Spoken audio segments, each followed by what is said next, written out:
Hello, my dear friends. In this lecture of solid state, today we have to discuss regarding the density of a solid. So we require some revisions for problem solution. जो मैं बोल रहा हूँ कि face diagonal body diagonal उसमें आपको problem है तो एक बार 2-3 मिनट का टाइम लेके हम इसको रिवाइज कर लेते हैं, ठीक है। तो देखिए हमारे पास ये एक सेल है, क्यूबिक सेल में मैं सब चीज़ें एक बार समझा देता हूँ। अगर किसी को कन्फ्यूज़न है कि फेस डायगोनल क्या है, बॉडी डायगोनल क्या है, तो मैं आपको थोड़ा आइडिया दे देता हूँ, ठीक है, इसलिए आपको कन्फ्यूज़न ना हो। काफ़ी प्रॉब्लम आपके पास आएंगे जिसमें फेस डायगोनल, तो ये जो है ये पूरा आपके सामने एक यूनिट सेल है। मेजॉरिटी हमारे यूनिट सेल जो है वो क्यूबिक है, तो इसमें ये जो है वो एज, ठीक है, ये जो हम लाइन ड्रॉ कर रहे हैं उसको हम बोलते हैं एज। तो एज कितनी होती है, आप अपने रूम में देखिए कि आप लाइन कितनी देख रहे हो, ऊपर 4 नीचे 4 और साइड वाली जो वॉल है उसमें 4, तो टोटल एजेस जो होती है वो 12 होती है, ठीक है। कॉर्नर्स की अगर हम बात करें तो कॉर्नर्स तो आपको पता है, कॉर्नर्स में यहाँ पे हम एक रखते हैं, 1 2 3 4 5 6 7 और 8, ये 8 कॉर्नर है, ठीक है। अगर आप लिस्ट करना चाहें तो किसी भी सेल, यूनिट सेल अगर क्यूबिक है तो उसमें कॉर्नर 8 होते हैं, ठीक है। अगर हम सेंटर की बात करें तो ये जो है, ये मैं राउंड कर रहा हूँ, वो सेंटर है। क्या है इसका?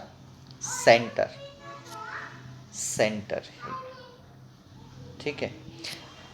अगर हम फेस की बात करें तो सभी साइड हम कैलकुलेट कर लेते हैं कि ये जो है आगे वाला पीछे वाला, these all are the faces. ये जो है वो एक फेस है ना, ये फेस, फेस मतलब कितनी साइड है इसमें, तो ऊपर आप अपने रूम में देख लीजिए, ऊपर एक नीचे एक और 4 वॉल, तो टोटल फेसेस आर 6, है ना, टोटल फेसेस आर 6। ये सब जो है कंपोनेंट है, डिस्क्रिप्शन में आपको देखना है। तो इसमें हर एक फेस में दो दो फेस डायगोनल आते हैं। जैसे कि मैं एक फेस यहाँ पे निकाल लूँ, कोई भी एक ले लो 6 में से, तो एक डायगोनल ये और दूसरा डायगोनल ये। तो इसमें से मैं एक, हम बार बार यूज़ करते हैं, इसको ड्रॉ करके दिखाता हूँ। ये जो है ये हमारा फेस डायगोनल है। क्या है ये? Face diagonal, face diagonal. ये आप नोट करके रखना चाहते हो, अगर आपको समझ में आ गया है तो मुझे कोई प्रॉब्लम नहीं है, ठीक है। अब आप बॉडी डायगोनल की अगर हम बात करें तो अभी जो मैं आपको दिखा रहा हूँ वो हमारा बॉडी डायगोनल है, ठीक है। चलिए देखते हैं। This one is our body diagonal. तो ये जो है बॉडी, जो लाइन रूम के दो कॉर्नर्स को ज्वाइंट कर रही हो, रूम के बीच में से निकल रही हो, फेस डायगोनल जो है फेस में से निकलता है, और ये बॉडी डायगोनल जो है वो रूम के बीच में से निकलता है। तो ये जो हमारा है वो है बॉडी डायगोनल। तो जब भी मैं बोलूँ कि बॉडी डायगोनल, तो आपको ऐसे ही सोच लेना है, बॉडी डायगोनल। और बॉडी डायगोनल जो है रूम के सेंटर से पास हो रहे हैं। तो these are all the components, edges are 12, body diagonal, face diagonal. Face diagonal तो आप काफ़ी ड्रॉ कर सकते हो, बॉडी डायगोनल जो है वो आप 8 ड्रॉ कर सकते हो, फेसिस जो है वो 6 है, ठीक है। फेसिस के मिडल में एटम आते हैं, सबका पार्टिसिपेशन हमने, तो ये पूरा जो है वो all the components that require for study. तो मैं बार बार बोलता रहता हूँ कि face diagonal, body diagonal, corners, edges, तो आपको इसको ऐसे समझना है, ठीक है। तो ये थोड़ा रिवीजन था। अब जो मैं थियरी लेने जा रहा हूँ, the theory we are going to discuss, you require some फॉर्मूले of our previous theory of packing efficiency, ठीक है।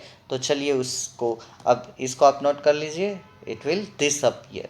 देखिए ये गया। See my friend, the blue color table required, it is not new thing. only distance between two atoms is a new thing for you maybe. ठीक है, so d is distance of nearest particles, and दूसरा जो हमारा formula है that one is the not new one. अगर आप simple cubic में distance find करना चाहते हो तो वो एज लेंथ है हमारी।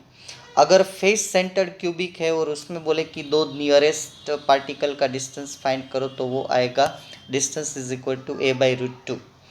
और बॉडी सेंटर में अगर आप डिस्टेंस फाइंड करना चाहते हो then that one is the distance is the √3/2a। तो दिस थ्री फॉर्मूले जब भी हमें यूज़ करना होगा आप नोट कर लीजिएगा, ठीक है। तो उसको नोट करेंगे। अब ये जो है वो रेडियस, अगर आपको किसी भी स्फीयर में किसी भी यूनिट में रेडियस फाइंड करनी है तो ऑलरेडी एज लेंथ डिराइव, और एक कॉलम कर लीजिएगा इसमें। देखिए कि सिंपल क्यूबिक है तो उसकी एज लेंथ क्या है, a is equal to 2r।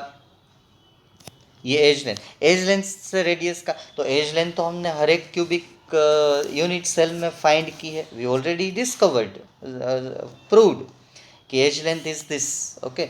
यहाँ पे भी ये एज लेंथ का फॉर्मूला ही है जिसको रेडियस में कन्वर्ट किया है। हम न्यूमेरिकल सॉल्व करेंगे तो हमको चाहिए, तो ये एज लेंथ है 2√2r ना, 2√2r। और इसमें क्या है, edge length a is equal to, ये अगर बॉडी सेंटर हम लेते हैं, ये फेस सेंटर की थी, बॉडी सेंटर हम लेते हैं तो एज लेंथ है 4/√3 इंटू r, ठीक है। उसका ही modification this formula, already all this formula we derived, okay. तो अब उसकी डायरेक्ट ज़रूरत पड़ने वाली है in the calculation, is it clear. तो आप 4 कॉलम बनाइए, पहले बनाइए यूनिट सेल, उसके बाद उसके डिस्टेंस का ये 3 फार्मूला, उसके बाद उसकी एज लेंथ का, एज लेंथ के बाद रेडियस का। अगर एज लेंथ आपको आती है तो रेडियस तो आप आराम से कर सकते हो, ठीक है।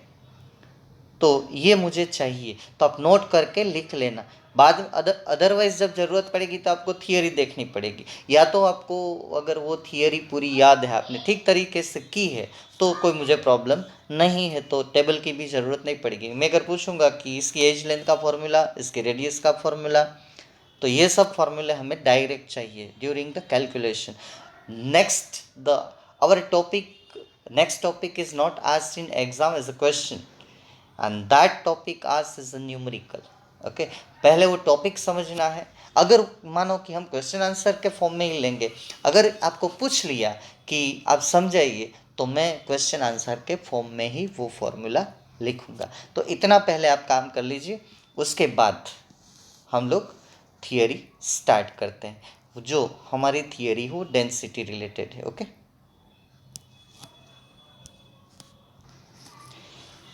See my dear friend on the screen, today we have to discuss about the calculations involving unit cells dimensions।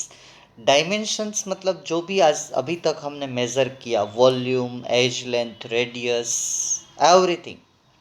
So first thing, if you know the edge length, see the first point, इसको question answer form में आप लिख लेना।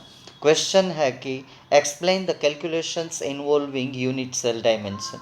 और हमारे सभी जो unit cell है वो हम लोग जो पढ़ते हैं वो क्यूबिक फॉर्म में होते हैं।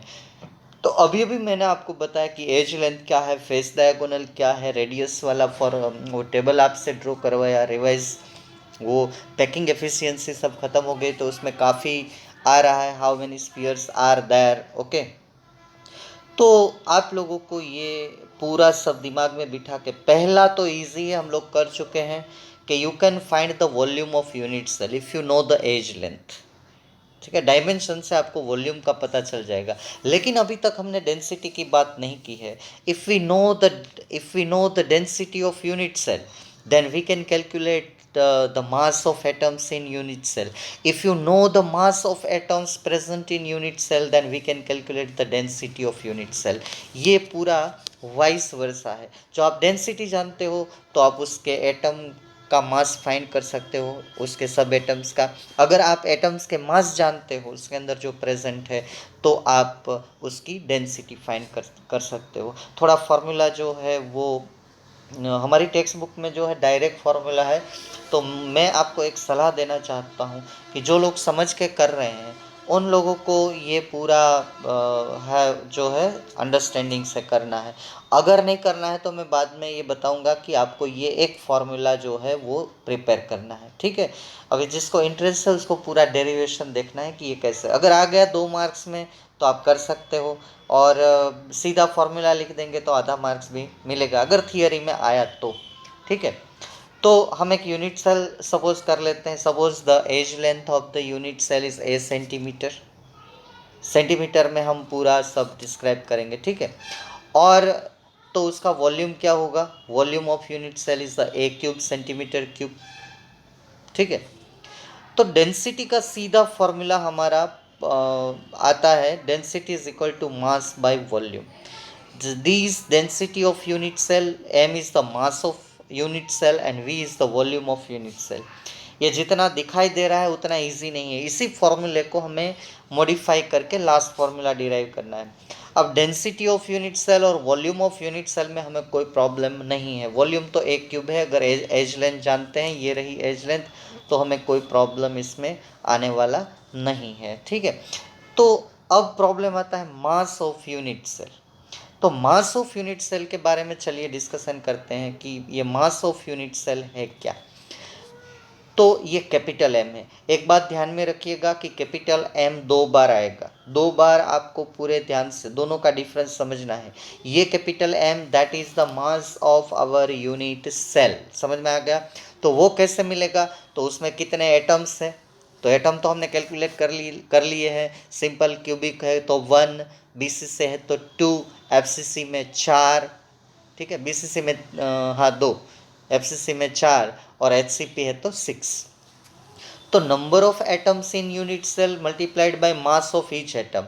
तो यहाँ पे मेरे प्यारे बच्चों में मास ऑफ ईच एटम को स्मॉल एम से यहाँ दिखा रहा हूँ, ठीक है। यहाँ मैं डिस्टिंग्विश कर सकता हूँ, लेकिन एक एटम का मास चाहिए। मास ऑफ ईच एटम अगर 2 है तो एक ही का मास हमें लेना है फॉर्मूला में। तो एक एटम का मास कैसे मिलेगा, अभी तो मैं उसको स्मॉल एम से डिनोट कर रहा हूँ। और number of atoms in unit cell उसको मैं जेड से रिप्रेजेंट कर रहा हूँ, ठीक है। Z are nothing but the number of atom present in the unit cells, हम पार्टिसिपेशन से गिनते हैं वो। तो अब प्रॉब्लम आता है कि मास ऑफ ईच एटम। देखिए आप मैं जो कर रहा हूँ mass of unit cell find कर रहा हूँ। मास ऑफ यूनिट सेल का फॉर्मूला मैंने लिख दिया है, z multiplied by m, number of atoms in unit cell multiplied by mass of each atom. अब मुझे फाइंड करना है मास ऑफ ईच एटम। अगर किसी भी अगर नंबर ऑफ एटम आपके पास है और आप उसमें से एक एटम का मास फाइंड करना चाहते हो, तो सीधा फॉर्मूला है चैप्टर नंबर 1 का, उसको थोड़ा देख लीजिए। मास ऑफ एन एटम मतलब कि एक एटम का प्रेजेंट इन यूनिट सेल, तो उसके लिए हमें चाहिए उसका atomic mass divided by Avogadro number. तो एटॉमिक मास फिर से यहाँ मैं कैपिटल एम नोट कर रहा हूँ।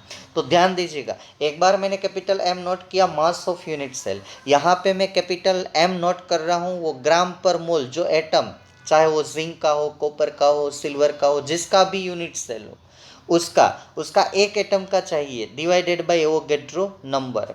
तो मेरे पास जो mass of unit cell, mass of an atom present in unit cell, ये जो है मेरे पास ये स्मॉल एम की वैल्यू है। क्या है ये, स्मॉल एम की वैल्यू। अब मुझे मास ऑफ यूनिट सेल मैंने कैपिटल एम ले लिया, mass of unit cell capital M, ठीक है। तो उसका फॉर्मूला था z multiplied by small m. अब स्मॉल एम तो यहाँ पे मैंने फाइंड कर लिया, small m is nothing but capital M divided by Avogadro number. तो तब जाके मुझे यूनिट सेल का अभी मास मिल रहा है। वॉल्यूम तो आगे हमने नोट किया ही है, एक क्यूब। अब ये सब वैल्यू जो है वो हमारा फॉर्मूला था ना, density is equal to mass by volume. अब ये मास का फॉर्मूला हमें वो डेंसिटी वाले फॉर्मूला में रखना है। मास इज इक्वल टू, ये मास यूनिट सेल का है, ये जो है वो यूनिट सेल का है। ध्यान में रखिएगा, 2 बार कैपिटल एम आ रहा है, ये मास जो है वो यूनिट सेल का है, ठीक है। और ये जो मास है वो atomic mass of an atom है, atomic mass of an atom, जो हमें ग्राम पर मोल में दिया जाता है, उसको एवोगेड्रो नंबर से, तो ये दो एम में डिफरेंस है। अब ये सब वैल्यू जो मैंने कैपिटल एम और वी की निकाली, ये फाइनल वो उसको मैं पहले फॉर्मूला में, डेंसिटी वाले फॉर्मूला में, density is equal to mass by volume. तो देखिए वॉल्यूम की जगह पे मैंने ए क्यूब रख दिया है। अब मास की जगह पे मैंने ये फॉर्मूला डिराइव किया फॉर्मूला नंबर 3। तो ये फॉर्मूला नंबर 3 में यहाँ पे रख देता हूँ, z इज इक्वल टू, तो sorry d is equal to z multiplied by M A cube multiplied by N A. तो यहाँ पे d क्या है आप ज़रा नोट कर लीजिएगा, d is equal to density of unit cell, density of unit cell. ये पूरा फॉर्मूला आपके सामने आ गया है, सिंपल। इसका यूनिट ये है। हर एक अगर majority problems you are asked, the unit is gram per centimetre cube. Edge length picometre में भी होती है, सेंटीमीटर में भी होती है, मीटर में भी होती है, ठीक है, एंगस्ट्रॉम में भी होती है, क्योंकि सेल बहुत छोटे होते हैं। अगर इसमें हम कैपिटल एम देखें तो क्या है, हाँ मैंने आपको बोला था जब थियरी मैंने स्टार्ट की कि अगर किसी को इसमें इंटरेस्ट नहीं है तो दिस वन फॉर्मूला, ये एक फॉर्मूला से आपका काम चल जाएगा, कोई प्रॉब्लम नहीं है, ठीक है। सब न्यूमेरिकल आप सॉल्व कर सकते हो। ये d is equal to Z multiplied by capital M upon A cube multiplied by N A. इसको भी, इस फॉर्मूला को मैं अलग अलग यूनिट में भी दे रहा हूँ। अभी यूनिट तो मैंने ये ग्राम पर सेंटीमीटर क्यूब में डिराइव कर दिया है। ये कैपिटल जो है वो atomic mass of an atom है। किसका यूनिट सेल है, that one is the atomic mass of an atom, ठीक है। वो हमें पीरियोडिक टेबल में से लेना होता है, ये हर वक्त ग्राम पर मोल में होता है। एवोगेड्रो दिखाने की ज़रूरत नहीं है मुझे, क्या है Avogadro is the 6.022 multiplied by 10⁻23।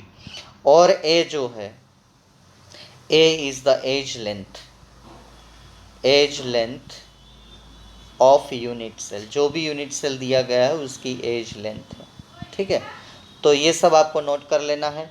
अब मैं थोड़ा इसको मॉडिफाई कर रहा हूँ, आप नोट करके लिख लीजिएगा कि अगर आपको एज लेंथ पिकोमीटर में दी है और ये फॉर्मूला आप यूज़ करना चाहते हो तो थोड़ा आपको दिक्कत आएगी, तो मैं थोड़ा उसको मॉडिफाई करके दे रहा हूँ।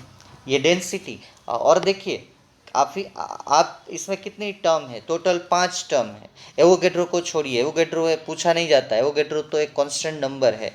तो आपको ये 5 में से 4 टर्म नोन होती है। कभी डेंसिटी पूछी जाती है, कभी सेल टाइप पूछा जाता है, कभी मोलार मास पूछा जाता है एटम का, ठीक है, कभी वॉल्यूम पूछा जाता है। तो ये फॉर्मूला से आप 4 चीज़ें यूनिट सेल की बता सकते हो।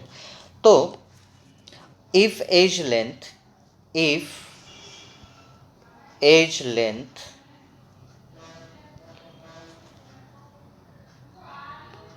is given in picometer, तो आप क्या करेंगे। अब edge length is given in picometre, तो चलिए सिंप्लीफाई करते हैं।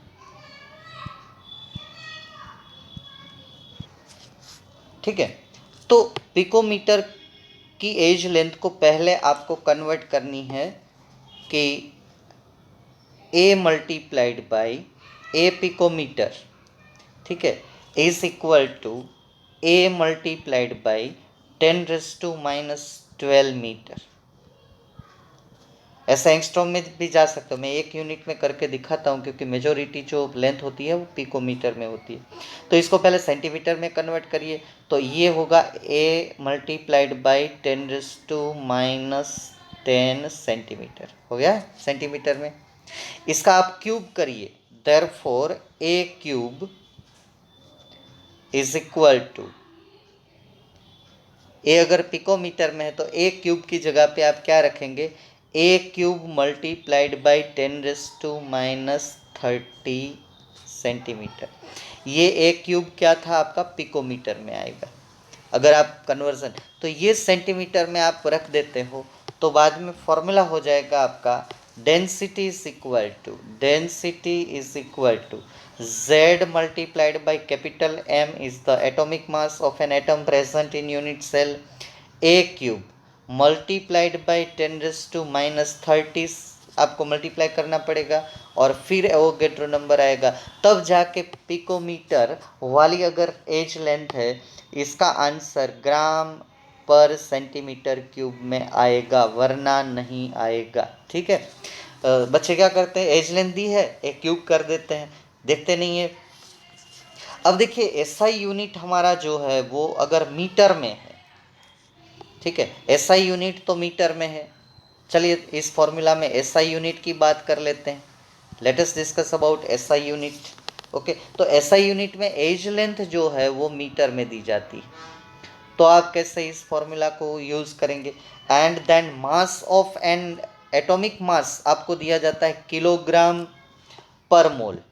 ठीक है, ग्राम जो है वो ऐसा यूनिट नहीं है, किलोग्राम पर मोल में दिया जाता है। तो डेंसिटी किलोग्राम पर मीटर क्यूब में आनी चाहिए, तब आपको डेंसिटी का फॉर्मूला यूज करना है, कुछ चेंज नहीं करना है आपको। z multiplied by M divided by A cube, metre में ही रखिए, उसका क्यूब कर दीजिए, ए जो आपको एज लेंथ दी है उसका, और मल्टीप्लाइड बाई एवोगैड्रो नंबर। तो ये क्या होगा, ये मीटर क्यूब, ठीक है, ये किलोग्राम पर मोल, मोल इनवर्स कैंसल आउट, तो ये आंसर आपका जो आएगा वो आएगा डेंसिटी का किलोग्राम पर मीटर क्यूब में ही आएगा, कोई चेंज नहीं करना है। ठीक है, यही फॉर्मूला, लेकिन आपको जो एटॉमिक मास लेना है वो किलोग्राम पर मीटर क्यूब में लेना है। बात समझ में आ गई। तो ये थियरी मैंने आपको पूरी समझाई है। ठीक है, अदरवाइज आपका एक फॉर्मूला ये ऊपर वाला, ये ग्रीन कलर में जो मैंने बॉक्स में दिया, दूसरा फॉर्मूला अगर आपकी एज लेंथ पिकोमीटर में है तो ये आप याद रख सकते हो, या तो कन्वर्ट कर लो, कन्वर्जन आपका आप फिजिक्स में करते ही हो। ठीक है, और इसमें तो कोई चेंज नहीं है, अगर ऐसा यूनिट में है तो वही फॉर्मूला है, कोई चेंज नहीं है। तो डेंसिटी 3 यूनिट में ज़्यादातर हम लोग सॉल्व करते हैं। चलिए अब इसके रिलेटेड प्रॉब्लम सॉल्व करते हैं तो आपको पूरा समझ में आ जाएगा। तो पहले हम चलते हैं हमारी टेक्स्ट बुक के इलस्ट्रेशन 1.3 एंड 1.4 के ऊपर। ठीक है, तो this is the dimensions related formula, ये कॉम्पिटिटिव के लिए भी बहुत बढ़िया है। इसमें आपको जब एज लेंथ और रेडियस चाहिए तो हमारी पुरानी थियरी जो है पैकिंग एफिशिएंसी वाली, उसमें से ले लेना है। ठीक है, चलिए अब हम न्यूमेरिकल का, बहुत सारे न्यूमेरिकल्स हैं हम सॉल्व करेंगे। ठीक है, आपको बड़ा मज़ा आएगा इसमें, बहुत ही टेक्निकल प्रॉब्लम्स। चलिए सॉल्व करते हैं। So see my dear friend, illustration 1.3 हम लोग सिर्फ डिस्कस करेंगे हमारे टाइम को सेविंग करने के लिए, और हम लोग कैलकुलेशन करेंगे तो बहुत टाइम जाएगा, तो थोड़ा मैं आपको समझा देता हूँ, आपको देख के ही समझ में आ जाएगा, कोई इतना डिफ़िकल्ट बात इसमें नहीं है। देखिए आपको एज लेंथ दी है 288 पिकोमीटर में। ठीक है, हमारा यूनिट सेल है BCC, डेंसिटी आपको दी है ग्राम पर सेंटीमीटर क्यूब में। ये गलत हो सकता है कैलकुलेशन में, मुझे सिर्फ आपको समझाना है। तो अगर पिकोमीटर में दी है तो आप कौन सा फॉर्मूला, आपको पूछा क्या है, how many atoms are present in 208 gram of element. अगर वो 208 ग्राम एलिमेंट है तो कितना, तो पहले तो हमें वॉल्यूम जो है वो सेंटीमीटर में फाइंड कर लेना है। ठीक है, मैंने बताया था कि वॉल्यूम सेंटीमीटर में फाइंड करने से आपको ए क्यूब 10⁻³ -30 आएगा। अब ए क्यूब आपके 288 से 288 का क्यूब कर लीजिए, ये रहा। ठीक है, अब BCC है तो BCC में Z कितना आएगा वो भी आपको पता है ना। BCC में आपका Z कितना आएगा भाई साहब, हाँ जी, BCC में आपको Z फाइंड करना है तो Z2 आएगा। अब डेंसिटी वाला फॉर्मूला मुझे लिखना है, डेंसिटी वाला फॉर्मूला, तो हर बार आप एक बार लिख लीजिएगा फॉर्मूला, ऐसा डायरेक्ट सॉल्यूशन मत देखना है, सॉल्यूशन आप अपने आप करिएगा। पहले मैं एक दो समझा देता हूँ। डेंसिटी इज इक्वल टू, हमको पता है, Z multiplied by mass divided by A cube, यहाँ पिकोमीटर है तो 10⁻⁻30 रखेंगे, और मल्टीप्लाइड बाई एवोगैड्रो नंबर करेंगे। ठीक है, तो ये फॉर्मूला है हमारा। तो देखिए अब आपको पूछा, पहले तो मास फाइंड करना है m, वो ग्राम पर मोल में आएगा। ठीक है, तो आप सब वैल्यू रख दीजिए, इसको मॉडिफाई, m की वैल्यू फाइंड करनी है तो फॉर्मूला क्या होगा, फॉर्मूला ऐसे हो जाएगा ना आपका, ये रहा, ऐसे मॉडिफाई हो जाएगा, देखिए हो गया। मास फाइंड करना है तो आपका फाइनल मास आएगा, सब वैल्यू रख दो, कैलकुलेटर से कैलकुलेट कर लो, तो मास आपका आएगा 51 ग्राम पर मोल। एम नहीं पूछा है आपको, कितने एटम्स प्रेजेंट होंगे 208 ग्राम एलिमेंट में, तो आपके पास मोलार मास है 51, वेट है, तो अब आप फाइंड कर लो पहले मोल। क्या करेंगे, mole is equal to W by M is equal to 208 gram divided by 51.786. Then you have to find number of molecules. Okay, now find number of molecules, number of atoms आपको find करना है। तो वो कैसे find करेंगे, तो number of atoms is equal to mole multiplied by Avogadro number. Moles को Avogadro number से, ये हमारा 11th का चैप्टर है, तो आपके पास आंसर आएगा ये, हो गया। ये हमारा इलस्ट्रेशन है 1.3, सीधा फॉर्मूला यूज करना है और कुछ नहीं करना है, ठीक है। चलिए हम सेकंड इलस्ट्रेशन 1.4 के ऊपर चलते हैं। इसमें कुछ डिफिकल्ट नहीं है, सीधा फॉर्मूला, हर एक प्रॉब्लम में यूज डायरेक्ट फॉर्मूला। सी इलस्ट्रेशन 1.4 क्या बोल रहा है, पहले ठीक से पढ़िए, सॉल्यूशन को मत देखिए, ठीक है। मुझे डायरेक्ट करवाना है, मैं अगर पूरा सॉल्व करूँगा तो देर लगेगी, इसलिए ठीक है। नहीं आता है तो बाद में मुझे बोलिए, हर एक चीज़ को पकड़ लेना पहले, ठीक है। जब प्रॉब्लम समझेंगे नहीं तो सॉल्व कैसे करेंगे, लाइफ में भी ऐसा ही है ना, लाइफ के प्रॉब्लम को समझेंगे नहीं तो। अब हमको कॉपर का क्रिस्टल दिया है, FCC यूनिट सेल है, एज लेंथ आपको दी है सेंटीमीटर में, ये रही एज लेंथ सेंटीमीटर में, एज लेंथ सबको नोट कर लो। अब FCC यूनिट सेल है तो Z4 होगा, टोटल उसमें एटम 4 होते हैं। डेंसिटी आपको दी है ग्राम पर सेंटीमीटर क्यूब में, तो आपको सिर्फ कॉपर का एटॉमिक मास फाइंड करना है, मतलब कि कैपिटल M ही फाइंड करना है। तो वही फॉर्मूला मॉडिफाइड है यहाँ पे, देखिए कुछ नहीं है प्रॉब्लम में, वही फॉर्मूला है यहाँ पे मॉडिफाइड। वो D हम डेंसिटी इज इक्वल टू रखते हैं, यहाँ M इज इक्वल टू आपको मॉडिफाई कर लेना है, सब वैल्यू रख दो। डेंसिटी आपको दी है 8.92 एवोगैड्रो नंबर, तो आपके पास मास आएगा, कॉपर का मास होता है 63.5, लेकिन यहाँ इतना नियर अबाउट आ रहा है, मतलब कि ये कैलकुलेशन सही है, ठीक है। 4 एटम तो आपको पता ही है, FCC में हमने कैलकुलेट किया है 6 फेस और 8 कॉर्नर, ठीक है। FCC और CCP सेम है, तो सबको मल्टीप्लाई कर दो, सिंप्लीफाई कर दो, आपके पास मोलार मास आ जाएगा। अब हमें चलना है, एक्सरसाइज में 3 प्रॉब्लम है, इंटेक्स में एक प्रॉब्लम है, प्रॉब्लम नंबर 17 शायद, आप जरा देख लेना, ये कंटेंट के बाद एक प्रॉब्लम दिया है। चलिए अब हम इंटेक्स के प्रॉब्लम की ओर बढ़ते हैं, ठीक है। See here my friends, the problem is given, that is our intext problem. सब डेटा आप पहले नोट कर लो। आपको एक एलिमेंट दिया है जिसका मोलार मास, इसमें जो एटम है उसका मोलार मास आपको दिया है किलोग्राम पर मोल में, देखिए किलोग्राम पर मोल में। अब यूनिट सेल आइडेंटिफाई कर लो, तो वो क्यूबिक यूनिट सेल है। कौन सा यूनिट सेल है, क्यूबिक यूनिट सेल। उसकी एज लेंथ आपको दी है पिकोमीटर में, पिकोमीटर में यहाँ किलोग्राम है, जिसमें आपको आंसर चाहिए, यूनिट आपको उसी में चेंज करना पड़ेगा, ठीक है। बात समझ में आ गई। डेंसिटी दी गई है, देखिए सब डेटा नोट कर लो। तो आपको फाइंड करना है कि ये क्यूबिक सेल कौन से नेचर का है। तो आपका आंसर तो यहाँ पे मुझे पता ही है, ठीक है, मैं आपको तो दे देता हूँ आपको आइडिया। या तो ये जो है, या तो होगा सिंपल क्यूबिक, और या होगा बॉडी सेंटर क्यूबिक, या तो ये होगा FCC, अगर Z = 6 आया तो HCP। ये 4 में से आपका, तो आपका z कौन सा आता है इसके ऊपर, आपकी z की वैल्यू, इसका मतलब ये हुआ कि आप z की वैल्यू फाइंड करो। अगर 1 आता है तो सिंपल क्यूबिक z आपका 2 आता है, ठीक है, ये सिंपल क्यूबिक z आपका 2 आता है, तो ये होगा BCC। z आपका 4 आ रहा है तो ये होगा FCC। तो आपको z फाइंड करना है, तो यूनिट आप इच्छा, जो आपकी इच्छा वो आप रख सकते हो, कोई प्रॉब्लम नहीं। z को z तो, लेकिन यूनिफॉर्म यूनिट होना चाहिए, ठीक है।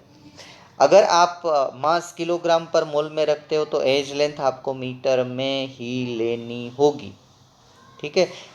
तो अगर आप मास को ग्राम पर मोल में कन्वर्ट करते हो तो एज लेंथ सेंटीमीटर में ही लेनी होगी। तो यहाँ पे हम चलिए इसको चेंज नहीं करते हैं, ठीक है, इसको तो वही रखते हैं, किलोग्राम पर मोल ये एक डेटा। ये जो एज लेंथ है पिकोमीटर, इसको मीटर में कन्वर्ट कर दिया, मीटर पिकोमीटर मतलब 10⁻⁻12 मीटर, ये डेसिमल पॉइंट रखा है इसलिए 10⁻⁻10 सिंप्लीफिकेशन के लिए अच्छा रहता है। अब डेंसिटी भी किलोग्राम पर मीटर में, तो एक ही यूनिट को कन्वर्ट करना होता है हमें, ये थोड़ा अच्छा रहता है। तो अब डेंसिटी का फॉर्मूला लगाइए, ये डेंसिटी का हमारा फॉर्मूला है, ये रहा, अभी अभी तो हमने डिस्कस किया। अब उसमें से z फाइंड कर लो, चलिए सब वैल्यू रखिए, लेकिन एज लेंथ का क्यूब करना मत भूलिए बच्चे, सब एज लेंथ का क्यूब नहीं करते हैं, एक ही वैल्यू रख के सिंप्लीफाई करने लगते हैं, है ना, टेंशन में आ जाता है। और आप चेक करिए आपकी वैल्यू, अगर आपकी वैल्यू 3.9 आती है तो आपको राउंड में ले लेना है 4 ना, एग्जैक्ट 4।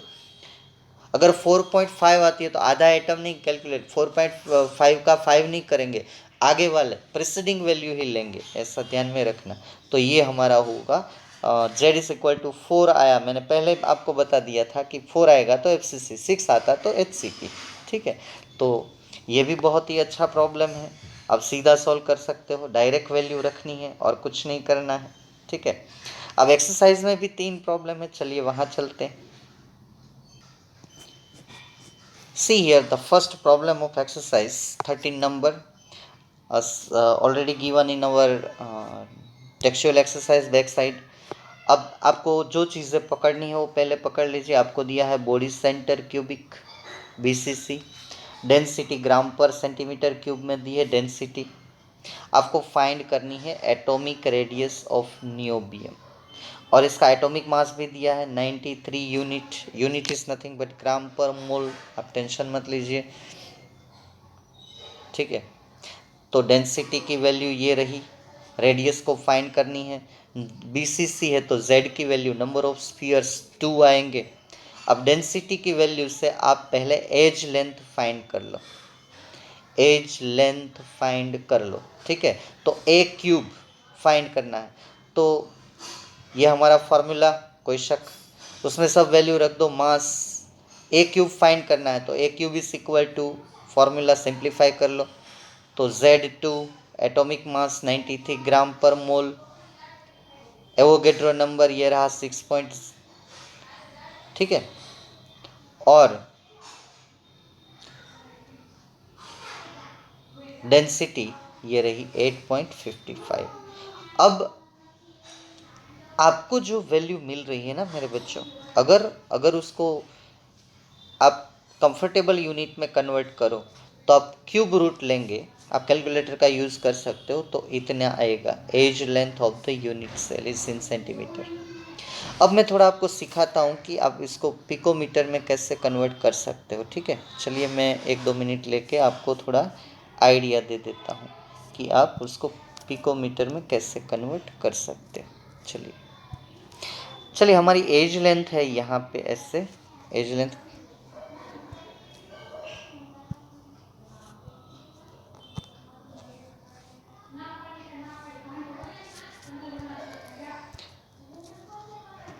वो है 3.304 मल्टीप्लाइड बाई 10⁻⁻8 इस सेंटीमीटर, ठीक है।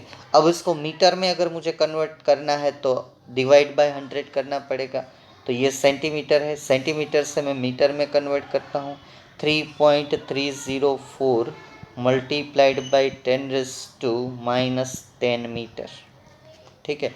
अब मीटर में से मैं पिकोमीटर में जाऊंगा, तो आप ऐसे कर लीजिए। कन्वर्जन सिखा रहा हूँ मैं, सम तो ऑलरेडी आप कर सकते हो, उसमें कुछ डिफिकल्ट नहीं है। अगर पिकोमीटर में कन्वर्ट करना है तो 10⁻12 चाहिए। तो यहाँ पे रखता हूँ 10⁻10 डिवाइडेड बाई 10 स्क्वायर और मल्टीप्लाइड बाई 10 स्क्वायर कर देता हूँ। ठीक है, तो ये 10 स्क्वायर ऊपर जाएगा तो 10⁻12 ऐसे हो जाएगा 3.304 multiplied by 10⁻12 multiplied by 10 square, ये 100। तो ये 10⁻12 जो है उसकी जगह पे मैं पिकोमीटर रख सकता हूँ, और ये 100 से मल्टीप्लाई कर दूँ तो 330.4 पिकोमीटर। 10⁻12 की जगह पे मैं पिकोमीटर यूनिट रख सकता हूँ। याद कीजिए 11th स्टैंडर्ड, सफिक्सेस प्रेफिक्सेस। तो यहाँ पे देखिए ये पिकोमीटर में कन्वर्ट किया हुआ है। अब मैंने जो बोला था वही चीज़, बीसीसी यूनिट है, उसका एज लेंथ का फॉर्मूला अगर आपको पता है, एज लेंथ से आपको रेडियस का फॉर्मूला लगाना है, और रेडियस का फॉर्मूला आप उसको सिंप्लीफाई करना है ना। एज लेंथ तो हमने फाइंड की थी, a is equal to 4/√3r। तो अब r का क्या होगा, √3/4a। √3 की वैल्यू रख दीजिए। एज लेंथ हमें मिल गई है √3 1.73 समथिंग, और सिंप्लीफाई करिए आपके पास आंसर आएगा 143.1 picometre. Is it clear?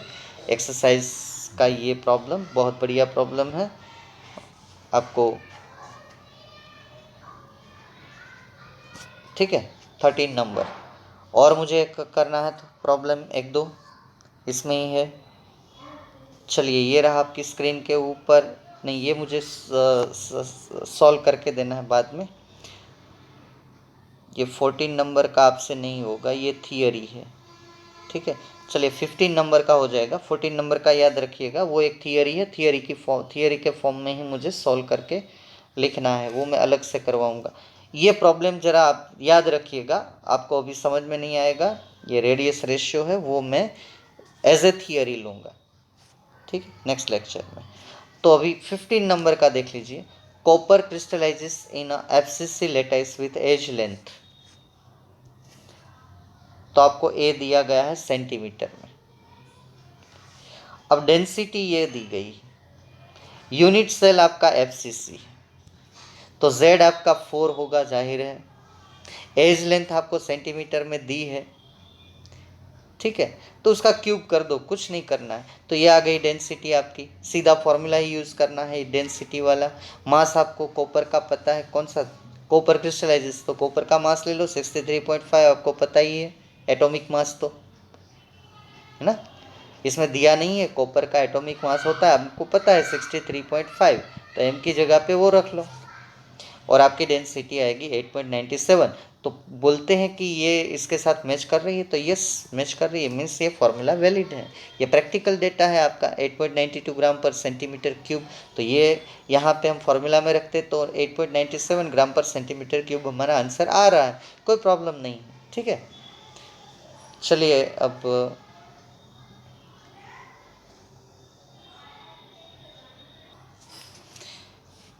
let's solve some extra problem to maintain interest. बहुत ही अच्छे अच्छे प्रॉब्लम है यहाँ पे प्रैक्टिस के लिए दिए गए हैं।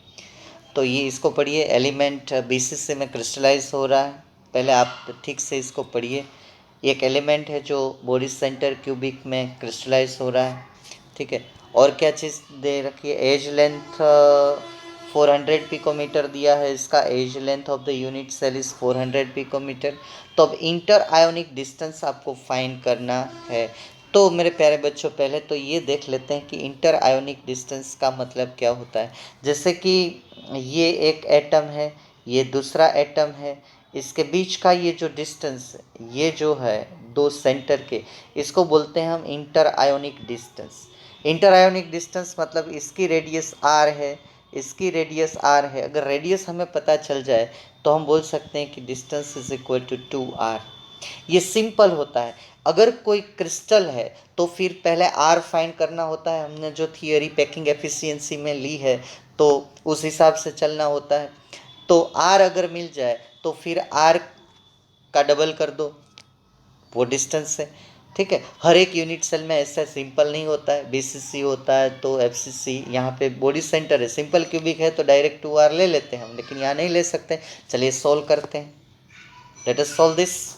ओके, आपको क्या दिया है इसमें, 300 picometre is edge length, A is equal to 300 picometre, 300 picometre, ठीक है। और दूसरी चीज़ क्या दी है इसमें, बॉडी सेंटर। बॉडी सेंटर है तो बॉडी सेंटर का फॉर्मूला ही हम यूज़ करेंगे बीसीसी का, तो उसका फॉर्मूला है edge length is equal to 4/√3r, 4/√3r, है ना। तो r इज इक्वल टू क्या रहेगा हमारा, √3/4 इंटू एज लेंथ, √3 का 1.73, एज लेंथ जो है that one is the 400 picometre ही रखेंगे, इसमें कोई वो करने की ज़रूरत नहीं है। ओके, तो वो हमारा आर पिकोमीटर में आएगा। फाइनल आंसर भी यहाँ पिकोमीटर में, सेंटीमीटर में होता तो हम सोचते, ठीक है। 1.73, यहाँ 400 और नीचे है 4। तो अब इसको आप सॉल्व करेंगे तो ये आएगा 173 पिकोमीटर, ये रेडियस आई। अब डिस्टेंस फाइंड करना है तो सीधा है, दो बाजू के स्फीयर का रेडियस। अब distance is equal to 2 multiplied by R, so 2 multiplied by 173, तो ये आएगा 346। कोई शक, वही तो आंसर है, देख लीजिए पूरा, है ना। तो मैंने पहले बोला था कि मुझे एज लेंथ वाले फॉर्मूला चाहिए, ठीक है। आपको सब याद रखने हैं, जब भी आप याद रखो, आपकी मर्जी। ये भी बढ़िया प्रॉब्लम है, इसको पढ़िए, 2-3 करते हैं, बाकी नेक्स्ट लेक्चर में चले जाएंगे, ठीक है। ले जाएंगे वो कुछ प्रॉब्लम, बहुत बढ़िया है, कॉम्पिटिटिव के लिए भी काम आते हैं और एग्ज़ाम में गुजकेट के लिए भी काम आते हैं। रेडियस दी गई है आपको ना, radius is given my friend, जो स्फीयर है उसकी। लेटाइस पकड़ लो, एफसीसी है, face centre cubic, FCC. Distance ही पूछा है, वही कंसेप्ट आएगा, लेकिन फॉर्मूला आप वो यूज़ नहीं कर सकते। Distance is equal to 2r, तो r कैलकुलेट करने के लिए आपको, सॉरी, ये तो r तो दे दिया है ना यहाँ पे, रेडियस तो कुछ नहीं करना है। r का कैलकुलेट, अगर एज लेंथ दी होती तो वो फॉर्मूला यूज़ करना पड़ता हमें, एज लेंथ वाला। अब यहाँ तो r ही दे दिया है, तो 2 मल्टीप्लाइड बाय r, कुछ नहीं है इसमें, 2 मल्टीप्लाइड बाय 300, ये आंसर आ गया, देखिए 600 picometre. Radius find, radius readymade दी है। चलिए और एक प्रॉब्लम देख लेते हैं, लेंथ कितनी हुई। मुझे लगता है कि आपको इसमें बड़ा मज़ा आएगा। मैंने अभी एक लेक्चर में आपको कैटायन एनायन रेडियस रेशियो, वही थियरी है, वो मैंने बोला ना मैं बाद में करवाऊंगा, वही थियरी है रेडियस रेशियो वाली, इसलिए मैंने छोड़ दिया वो। मैं वो अलग ऐसे थियरी हम लोग क्वेश्चन में ले लेंगे उसको।